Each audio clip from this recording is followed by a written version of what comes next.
911, what is your emergency? What is going on? Hello? My mom with a knife. She's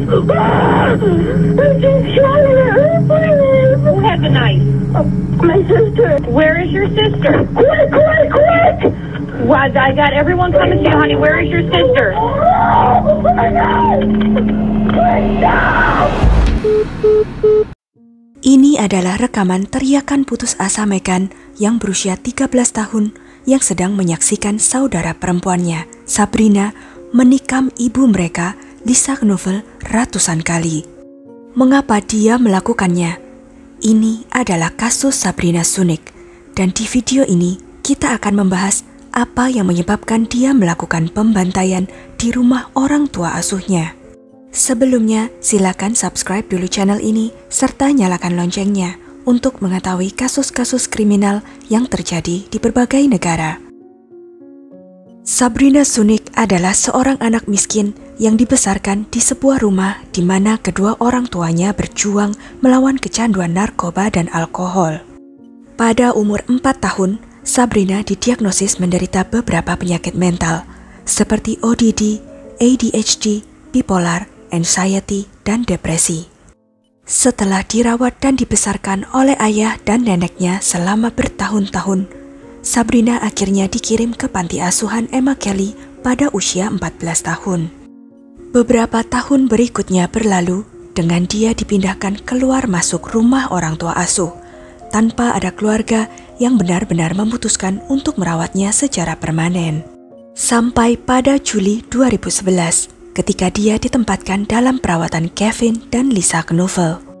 Orang yang mengenal pasangan ini mengatakan mereka adalah pasangan yang sempurna dan Lisa adalah sosok berhati emas yang penuh perhatian.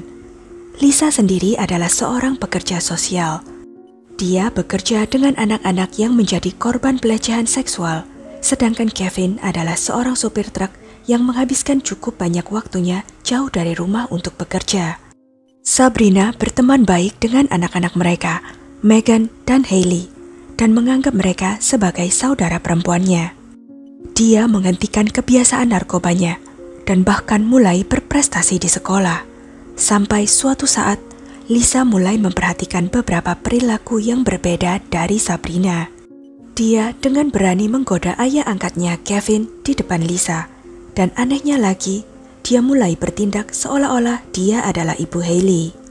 Tampaknya seperti dia mencoba mengambil alih peranan Lisa dalam semua aspek kehidupan mereka. Lisa sebagai orang yang toleran dan peduli menyalahkan pola asuh Sabrina yang salah sewaktu kecil, dan dia juga merasa mungkin ini hanya sebuah fase yang Sabrina alami saat remaja. Namun perilaku buruk itu terus berlanjut dan tidak menunjukkan tanda-tanda akan berhenti. Lisa sudah kehabisan akal meskipun dia berusaha sekuat tenaga untuk bertahan bersama Sabrina. Hal itu memberikan tekanan yang signifikan pada hubungan mereka. Lisa juga tidak terbantu oleh suaminya Kevin yang menghabiskan banyak waktu jauh dari rumah mengemudikan truknya. Pada 16 November 2012, seperti biasa Kevin sedang tidak ada di rumah.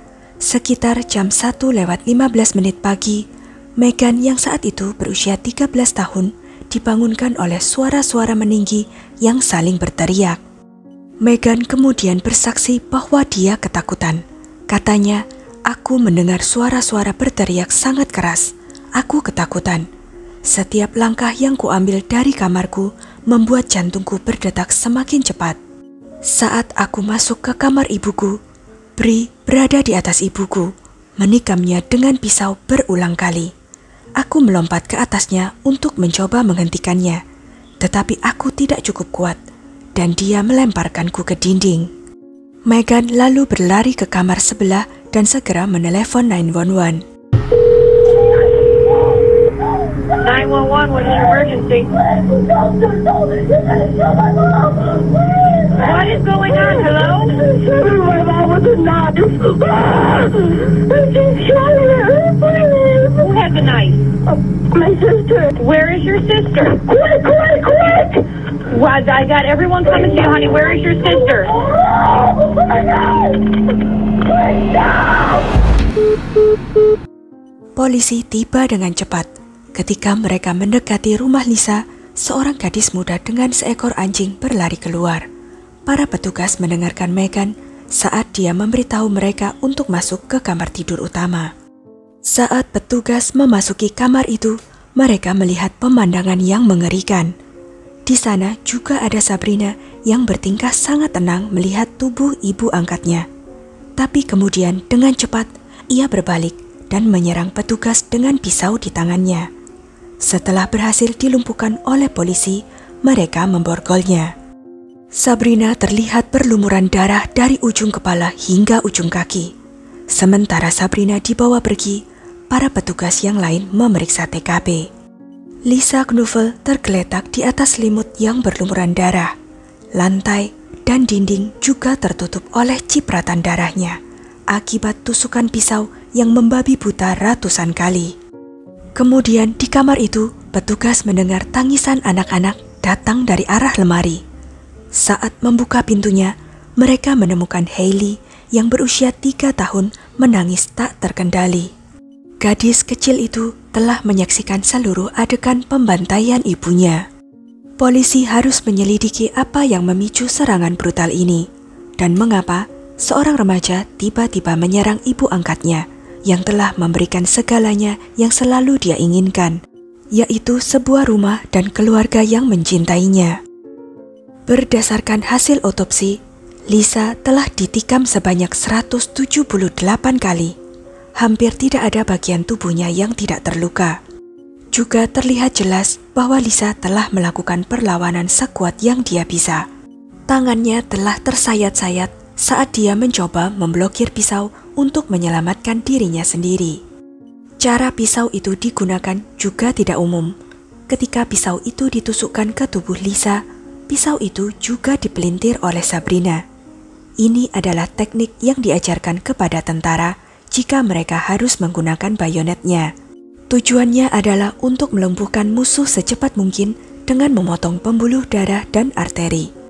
Sabrina telah menggunakan pisau dengan cara ini berulang kali sehingga pisaunya bengkok.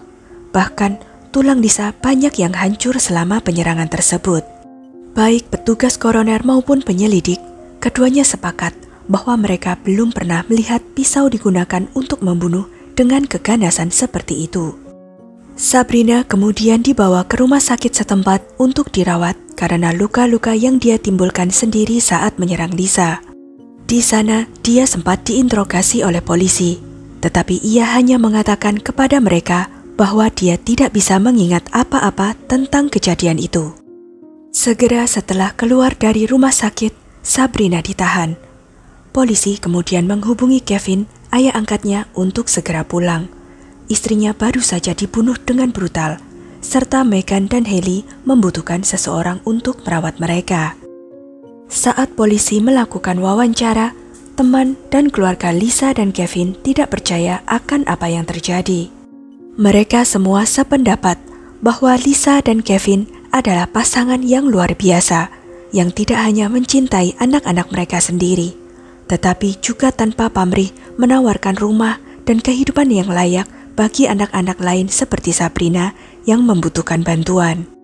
Namun, ada salah satu teman Lisa, Carol Biss, yang memiliki kecurigaan terhadap Kevin. Kecurigaannya muncul sewaktu berada di pemakaman Lisa. Ia berkata, "Pertama kali saya berpikir ada sesuatu yang salah adalah ketika saya menghadiri acara pemakaman Lisa. Ada banyak emosi dan air mata dari teman, keluarga, dan rekan kerja.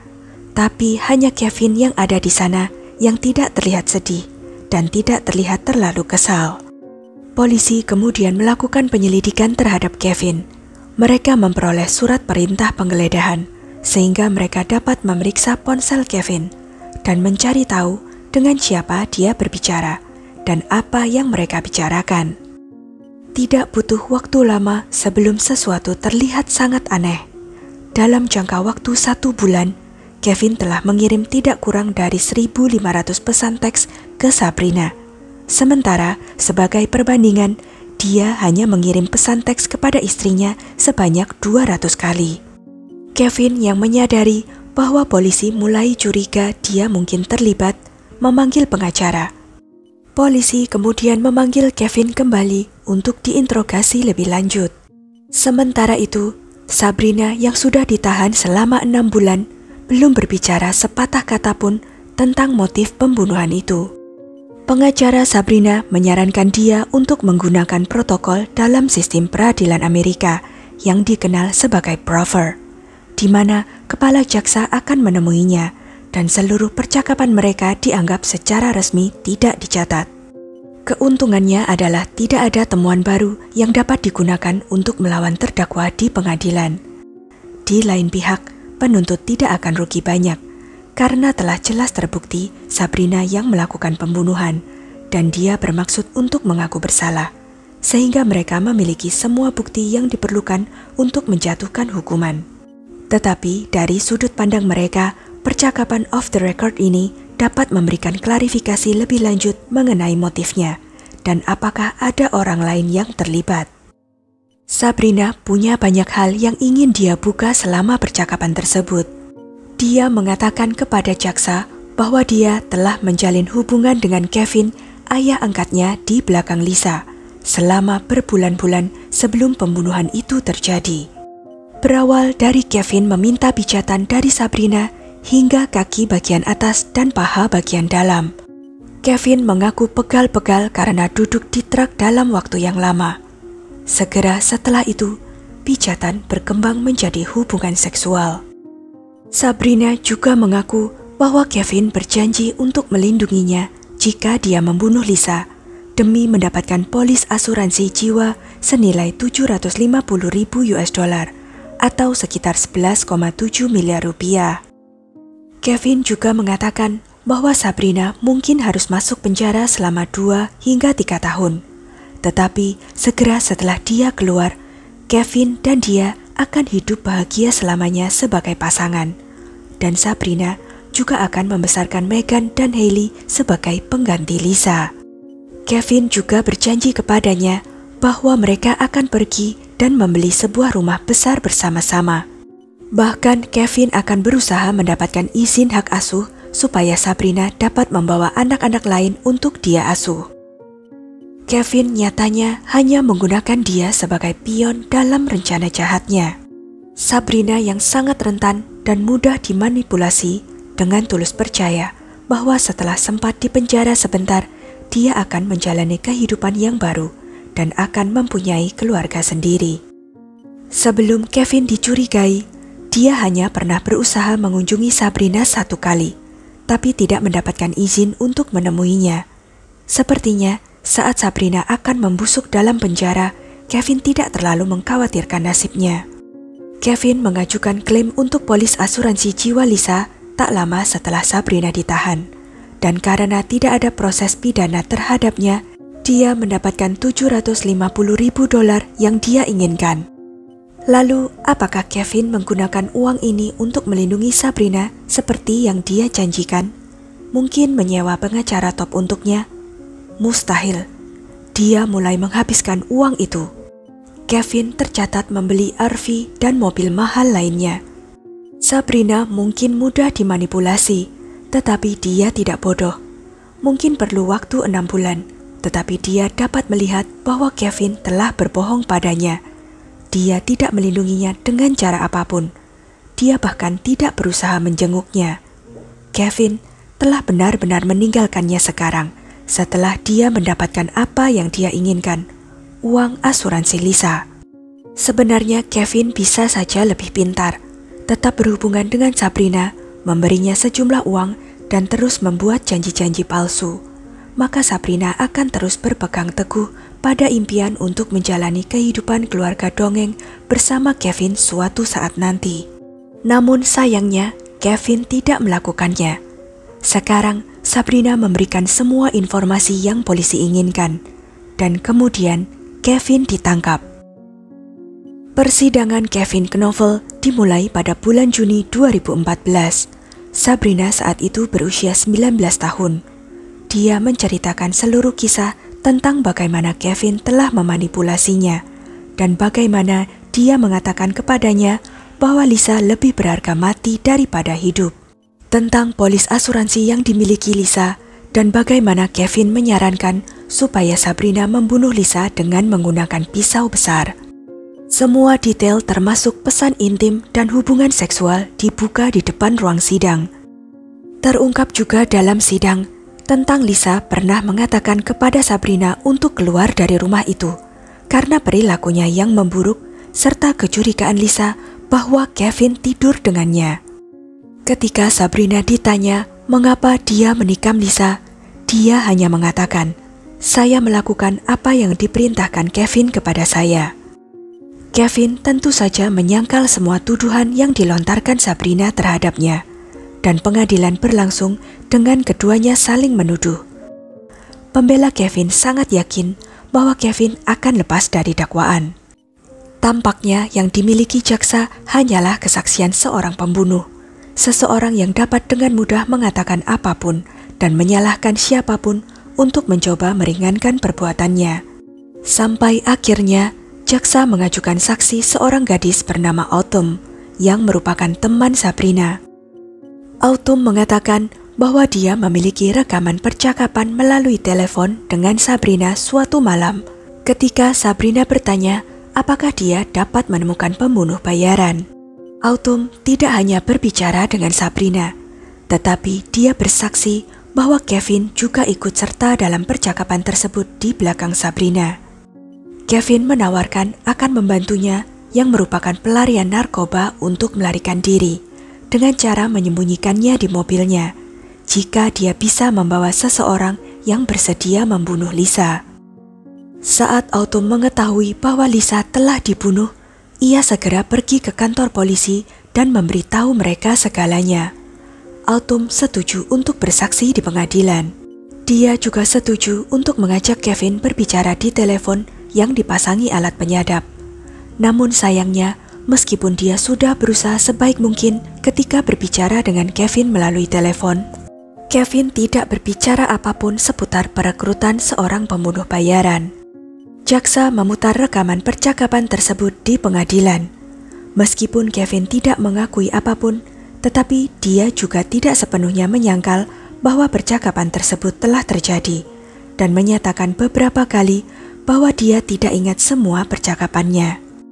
Setelah itu, juri berdiskusi untuk memutuskan apakah Kevin adalah seorang manipulator berbahaya yang memangsa seorang gadis muda yang rentan, atau apakah dia korban kebohongan yang difitnah oleh seorang pembunuh yang mencoba keluar dari tuduhannya. Setelah berdiskusi selama 2 hari lewat 9,5 jam, juri membacakan keputusannya. Kevin dinyatakan bersalah atas 11 dakwaan. 6 diantaranya melibatkan pelecehan seksual dan tindakan seksual dengan anak di bawah umur. 5 lainnya mengacu pada kontribusinya dalam pembunuhan Lisa Knoval.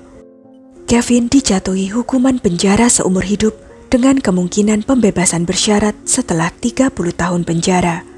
Dia juga diberi tambahan hukuman 12 tahun penjara atas pelanggaran seksual. Kevin berusia 42 tahun ketika dijatuhi hukuman, sehingga ada kemungkinan bahwa dia tidak akan pernah menjadi orang bebas lagi. Sedangkan Sabrina, meskipun dia akhirnya bekerja sama dengan penegak hukum, dan argumen pembelaannya adalah dia juga menjadi korban manipulasi Kevin, Sabrina dijatuhi hukuman penjara seumur hidup dengan kemungkinan pembebasan bersyarat setelah menjalani 30 tahun penjara, ketika nanti dia berusia 49 tahun. Beberapa teman Lisa memberikan dukungannya pada Sabrina saat persidangan. Banyak yang percaya bahwa Sabrina sendiri adalah korban, seseorang yang belum pernah mengalami cinta sejati dalam hidupnya, dan seseorang yang tidak pernah memiliki keluarga atau rumah yang stabil. Cinta dangkal yang ditunjukkan Kevin padanya membuatnya percaya bahwa dia bisa memiliki kehidupan dan keluarga sendiri. Kehidupannya yang bermasalah dan Kevin yang mengambil keuntungan darinya membuatnya gampang untuk dimanipulasi. Kevin tidak lebih daripada seorang predator oportunis yang pantas menerima hukuman yang dijatuhkan oleh pengadilan. Lisa yang nyawanya telah direnggut secara brutal mempunyai sifat yang peduli dan penuh kasih sayang. Dia percaya bahwa orang-orang pada dasarnya baik. Yang mereka butuhkan hanyalah perhatian penuh kasih sayang untuk membantu mereka sukses dalam hidup. Sementara kedua putri Lisa, Megan dan Hailey tidak akan pernah melihat ibu mereka lagi. Mereka berdua telah menyaksikan serangan mengerikan yang dilakukan oleh Sabrina pada ibu mereka. Sekarang Megan sudah dewasa dan tetap tinggal di Ohio, di mana dia bekerja sebagai pengasuh anak dan telah mendapatkan gelar dalam bidang peradilan pidana dari Eastern Gateway Community College. Hailey yang saat itu masih kecil, keberadaannya tetap dirahasiakan hingga saat ini. Semoga dia dicintai dan dirawat dengan baik oleh keluarga yang mengadopsinya. Sekian kisah kali ini. Jangan lupa untuk klik like, share, subscribe, dan komen ya pendapat kalian. Sampai jumpa lagi di video-video selanjutnya.